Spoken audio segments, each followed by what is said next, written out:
नमस्कार। आज हम टर्बो टाइम्स प्लस के 18 अक्टूबर 2025 के अंक से मिली जो जानकारी है उसके आधार पर भारत से जुड़ी कुछ ताज़ा और अहम खबरों की गहराई में उतरेंगे जी। पहली खबर गुजरात से ले लेते हैं। मुख्यमंत्री भूपेंद्र पटेल की सरकार में एक बड़ा कैबिनेट विस्तार हुआ है, 25 मंत्री। ये तो काफी बड़ा फेरबदल लग रहा है। हाँ, और संख्या से ज्यादा ना इसके पीछे की जो रणनीति है वो ज्यादा दिलचस्प है। इन 25 में से देखिए 19 चेहरे बिल्कुल नए हैं। 19? हाँ, मतलब कैबिनेट का लगभग कायापलट ही हो गया है। अच्छा। सिर्फ 6 पुराने मंत्रियों को रखा है। और एक और बात, गृह मंत्री हर्ष सांघवी को प्रमोट करके उप मुख्यमंत्री बना दिया गया है। अच्छा, डिप्टी सीएम। जी, तो उनका कद बड़ा है, ये साफ दिखता है। 19 नए चेहरे, ये तो वाकई बहुत बड़ा बदलाव है। इसमें क्या कोई खास पैटर्न है, कोई संदेश? और वो क्रिकेटर रविंद्र जडेजा की पत्नी रिवाम्बा जडेजा, वो भी मंत्री बनी है, इसकी भी काफी चर्चा है। देखिए, पैटर्न तो साफ दिख रहा है। इसमें ना सामाजिक समीकरणों का पूरा ध्यान रखा गया है। मतलब ओबीसी, पाटीदार, एससी, एसटी सबको प्रतिनिधित्व देने की कोशिश है। क्षेत्रीय संतुलन भी साधा है और महिला प्रतिनिधित्व भी बढ़ाया है। रिवाबा जडेजा का शामिल होना वो इसी का एक उदाहरण है। तो इसे सिर्फ एक प्रशासनिक फेरबदल कहना शायद ठीक नहीं होगा। तो फिर क्या है ये बीजेपी की अगले चुनावों के लिए मतलब एक तरह से बिसात बिछाने की तैयारी ज्यादा लगती है। लेकिन इतने सारे नए चेहरे लाने में कुछ चुनौतियां भी तो होंगी, जैसे अनुभव की कमी या शायद जो पुराने नेता हैं उनकी नाराजगी का डर। आपने बिल्कुल सही पॉइंट पकड़ा। इतने बड़े पैमाने पर नए लोगों को मौका देना ये एक तरह की दोधारी तलवार है। अच्छा। हाँ, एक तरफ तो पार्टी में नई एनर्जी आती है, ताजगी आती है, कार्यकर्ताओं को एक मैसेज जाता है कि भाई मेहनत का फल मिलता है। लेकिन दूसरी तरफ जो अनुभव की कमी है वो प्रशासन चलाने में शुरू में दिक्कतें पैदा कर सकती है।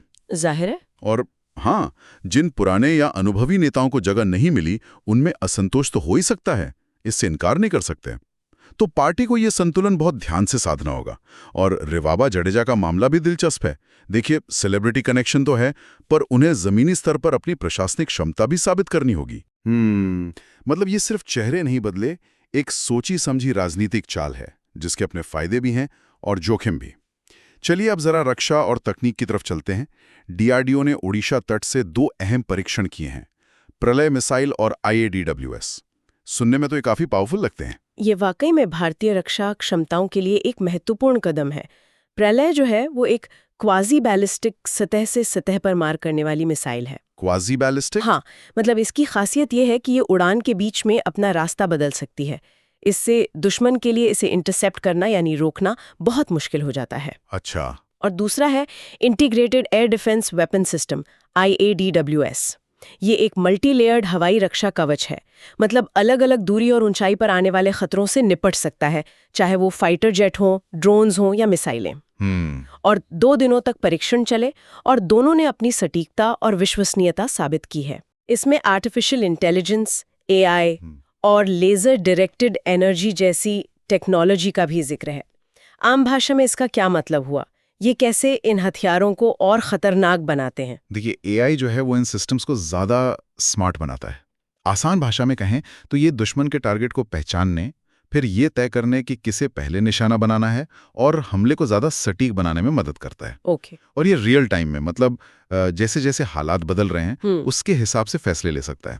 और लेज़र डायरेक्टेड एनर्जी वो खास तौर पर ड्रोन जैसे छोटे और धीमी गति वाले खतरों के लिए है। ये एक राइवोल्यूशनरी तकनीक है। कैसे? ये तेज रोशनी की किरण से टारगेट को नष्ट कर सकती है या उसे बेकार कर सकती है। पारंपरिक मिसाइलों से ये सस्ता और तेज हो सकता है। तो ये तकनीकें भविष्य के युद्ध की झलक हैं और भारत का इनमें पैसा लगाना उसकी दूरदर्शिता दिखाता है। ये तो हुई अपनी ताकत बढ़ाने की बात, लेकिन भारत अब रक्षा सामान बेचने की भी कोशिश कर रहा है, निर्यातक बनने की। ब्राजील के साथ आकाश मिसाइल सिस्टम को लेकर बात चल रही है, इसका क्या महत्व है? ये बहुत महत्वपूर्ण है। देखिए, रक्षा मंत्री राजनाथ सिंह और ब्राजील के जो रक्षा उपराष्ट्रपति हैं उनके बीच जो बातचीत हुई वो सिर्फ आकाश मिसाइल तक ही नहीं है।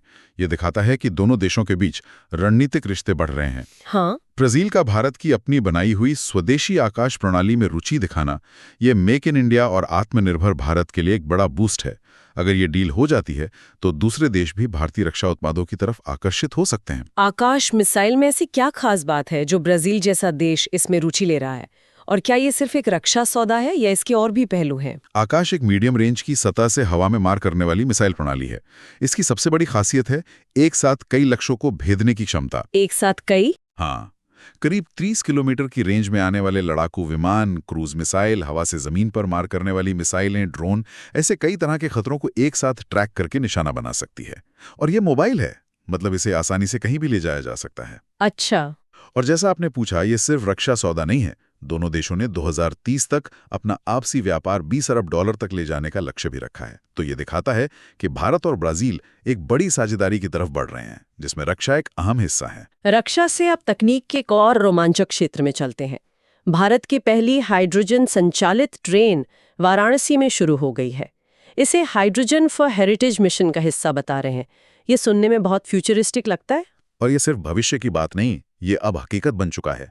ये ट्रेन न केवल भारत की सबसे लंबी है, बल्कि 1200 हॉर्स पावर के साथ सबसे शक्तिशाली हाइड्रोजन ट्रेन भी है। सबसे शक्तिशाली? वाह। जी, और हाइड्रोजन फॉर हेरिटेज मिशन के तहत ऐसी 35 ट्रेनें चलेंगी, पहाड़ी और जो विरासत स्थल वाले रूट हैं उन पर। वाराणसी के बाद अगला नंबर हरियाणा में जिंद सोनीपत रूट का है। अच्छा। इसका महत्व पर्यावरण के लिहाज से बहुत ज्यादा है। हाइड्रोजन फ्यूल सेल से सिर्फ पानी निकलता है, मतलब जीरो कार्बन उत्सर्जन। ये भारत को ग्रीन रेलवे और क्लीन मोबिलिटी के क्षेत्र में दुनिया के नक्शे पर मजबूती देगा। लेकिन ये हाइड्रोजन बनाना, फिर उसे ट्रेन तक पहुंचाना, ये सब महंगा और जटिल नहीं है? क्या ये वाकई में डीजल या बिजली का एक प्रैक्टिकल विकल्प बन सकता है? आपने बिल्कुल सही सवाल पूछा।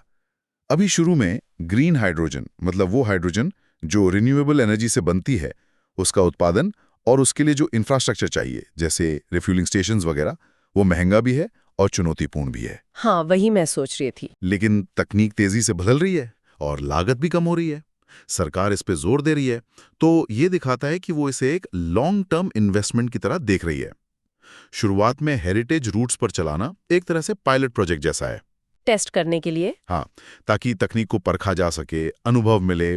धीरे धीरे जैसे जैसे उत्पादन बढ़ेगा, लागत कम होगी, इसका विस्तार ज्यादा प्रैक्टिकल होता जाएगा। ये भारत की ऊर्जा सुरक्षा और क्लाइमेट चेंज लक्ष्यों के लिए एक अहम कदम है। चलिए, तकनीक की बात चल ही रही है तो सेमीकंडक्टर का जिक्र तो करना ही होगा। भारत इस फील्ड में आत्मनिर्भर बनने के लिए काफी कोशिश कर रहा है। 4 नए प्रोजेक्ट्स को मंजूरी मिली है। कुल 4600 करोड़ रुपए का निवेश। इसमें क्या खास है? इसमें सबसे खास बात है देश की पहली ग्लास सबस्ट्रेट आधारित semiconductor packaging unit. Glass substrate? ये क्या होता है? ये एक बहुत ही एडवांस तकनीक है। देखिए, पारंपरिक सबस्ट्रेट होता है जिस पर चिप लगाई जाती है। ग्लास सबस्ट्रेट उससे बेहतर इलेक्ट्रिकल परफॉर्मेंस देता है, चिप को और छोटा बनाने में मदद करता है और ज्यादा गर्मी सह सकता है। अच्छा। ये अगली पीढ़ी की जो हाई परफॉर्मेंस चिप्स हैं उनके लिए बहुत जरूरी है, खासकर AI और हाई स्पीड कंप्यूटिंग जैसे क्षेत्रों में। और इसके अलावा जो पहले से 6 प्रोजेक्ट चल रहे हैं वो भी आगे बढ़ रहे हैं। तो ये दिखाता है कि भारत सिर्फ असेंबली नहीं करना चाहता, बल्कि डिजाइन, फैब्रिकेशन, पैकेजिंग, पूरी वैल्यू चेन में अपनी जगह बनाना चाहता है। तो क्या हम जल्द he made in India chips अपने स्मार्टफोन, लैपटॉप या कारों में देख पाएंगे? 2025 के अंत तक पहली घरेलू चिप का जो अनुमान है वो कितना यथार्थवादी लगता है? उम्मीद तो यही है और सरकार इसी लक्ष्य से काम कर रही है। 2025 के अंत तक पहली घरेलू चिप का बाजार में आना, देखिए, लक्ष्य महत्वाकांक्षी जरूर है पर असंभव नहीं। शुरुआत में शायद ये बहुत हाई एंड चिप्स ना हो, लेकिन smartphone, automobile, data centre, cyber सुरक्षा जैसे जो जरूरी क्षेत्र हैं उनमें इस्तेमाल होने लायक चिप्स का उत्पादन शुरू हो सकता है। चुनौतियां बहुत हैं, इसमें कोई शक नहीं। जैसे कि टेक्नोलॉजी ट्रांसफर है, स्किल्ड मैन पावर तैयार करना है, पानी और बिजली की लगातार सप्लाई सुनिश्चित करना है और ग्लोबल सप्लाई चेन में अपनी जगह बनाना। लेकिन ये 4 नए प्रोजेक्ट्स और पहले के 6 प्रोजेक्ट, ये सब मिलकर एक इकोसिस्टम बनाने की दिशा में ठोस कदम है। इससे भारत की आयात पर निर्भरता कम होगी और रणनीतिक रूप से उसे ज्यादा स्वायत्तता मिलेगी। घरेलू मोर्चे पर इन तकनीकी छलांगों के साथ साथ वैश्विक मंच पर भी भारत की भूमिका बढ़ रही है। भारत एक बार फिर संयुक्त राष्ट्र मानवाधिकार परिषद यानी UNHRC का सदस्य चुना गया है, वो भी 2/3 बहुमत से। इसका क्या महत्व है? देखिए, ये 7वीं बार है जब भारत UNHRC का सदस्य बना है और 2026 से 2028 के कार्यकाल के लिए चुना जाना, वो भी इतने बड़े बहुमत से, ये अंतर्राष्ट्रीय समुदाय में भारत की स्वीकार्यता दिखाता है।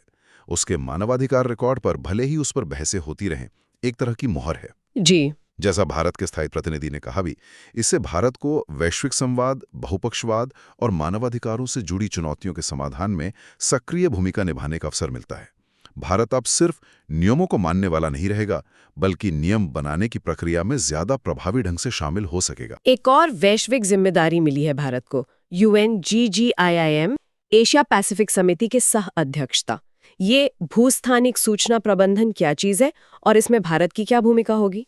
UNGGIM मतलब United Nations global geospatial information management. आसान शब्दों में समझे तो यह मैपिंग, सैटेलाइट इमेज और लोकेशन आधारित डेटा से जुड़ा है। ओके, मैपिंग और लोकेशन डेटा। हाँ, आज के ज़माने में देखिए, चाहे शहर की प्लानिंग करनी हो, खेती हो, आपदा प्रबंधन हो या इंफ्रास्ट्रक्चर बनाना हो, सटीक जियोस्पेशियल डेटा बहुत ज़रूरी है। भारतीय सर्वेयर जनरल हैं हितेश मकवाना। उनके नेतृत्व में भारत अगले 3 साल तक एशिया पैसिफिक क्षेत्र में इस फील्ड के विकास का नेतृत्व करेगा। तो भारत क्या करेगा इसमें? इसमें डिजिटल मैपिंग के स्टैंडर्ड तय करना, देशों के बीच डेटा शेयरिंग आसान बनाना और क्षेत्रीय सहयोग को बढ़ावा देना शामिल है। ये भारत की तकनीकी विशेषज्ञता और नेतृत्व क्षमता को वैश्विक स्तर पर मान्यता देता है। चलिए, अब खेल के मैदान से भी एक अच्छी खबर है। अहमदाबाद 2030 कॉमनवेल्थ गेम्स की मेजबानी की दौड़ में सबसे आगे निकल गया है। हाँ, कॉमनवेल्थ स्पोर्ट्स बोर्ड ने आधिकारिक तौर पर अहमदाबाद को इन खेलों के लिए अनुशंसित शहर मतलब रेकमेंडेड सिटी घोषित किया है। अच्छा। अंतिम फैसला तो 26 नवंबर को ग्लासगो में वोटिंग से होगा, लेकिन एक बहुत बड़ा कदम है। अगर मेजबानी मिल जाती है तो दिल्ली 2010 के बाद ये दूसरी बार होगा जब भारत कॉमनवेल्थ गेम्स आयोजित करेगा।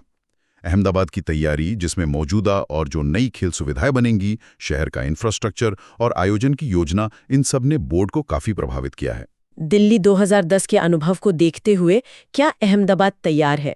और क्या ये वाकई में भारत की जो 2036 ओलंपिक की दावेदारी है उसको मजबूत करेगा? अब दिल्ली 2010 के अनुभव से देखिए, निश्चित रूप से काफी कुछ सीखा गया है, खासकर आयोजन और प्रबंधन के स्तर पर। अहमदाबाद ने हाल के सालों में स्पोर्ट्स इंफ्रास्ट्रक्चर में काफी निवेश किया है, जैसे दुनिया का सबसे बड़ा क्रिकेट स्टेडियम वहीं है। हाँ, वो तो है। तो तैयारी निश्चित रूप से बेहतर लग रही है। और हाँ, सफल कॉमनवेल्थ गेम्स का आयोजन यकीनन 2036 ओलंपिक की दावेदारी के लिए भारत के पक्ष को मजबूत करेगा। ये दुनिया को दिखाएगा कि भारत बड़े पैमाने पर अंतर्राष्ट्रीय खेल आयोजन सफलतापूर्वक कर सकता है। हालांकि ये भी ध्यान रखना होगा कि ओलंपिक का पैमाना कहीं ज्यादा बड़ा होता है, तो ये सिर्फ एक कदम होगा, मंजिल नहीं। अब एक ऐसी खबर पर आते हैं जिसने थोड़ा विवाद खड़ा किया। अमेरिका के राष्ट्रपति डोनाल्ड ट्रंप का दावा कि भारतीय प्रधानमंत्री ने उनसे रूसी तेल न खरीदने का वादा किया था। भारत ने तो इसका खंडन किया है। इस पूरे मामले को कैसे देखना चाहिए? भारत के विदेश मंत्रालय का जो खंडन आया वो बहुत तेजी से और बहुत स्पष्ट था। उन्होंने साफ कहा कि ऐसी कोई बातचीत या ऐसा कोई वादा कभी नहीं किया गया।